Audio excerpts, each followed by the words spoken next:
Assalamu alaikum wa rahmatullahi wa barakatuh yan uwa, ina muku sallama irin ta addinin musulunci. A yanzu haka dai alkali ya bamu belin Sunusi Oscar wanda aka fi sani da Puputu, darakta na wannan masana'anta ta mu wanda ibtila'i ya fadawa a satin da ya gabata aka tsare shi.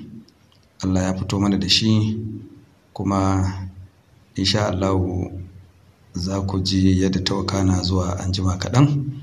Da izinin Allah muna godiya yan uwa wanda suka taya mu alhini da addu'a na abin da ya faru akan wannan bawan Allah. Sai mu ci gaba da addu'ar ubangiji ya tsare mu, ya shiga cikin lamarin mu a duk inda muke. Allah ubangiji ya ba mu kariya, ya tsare mutuncin mu. Wassalamu alaikum wa rahmatullahi wa barakatuh.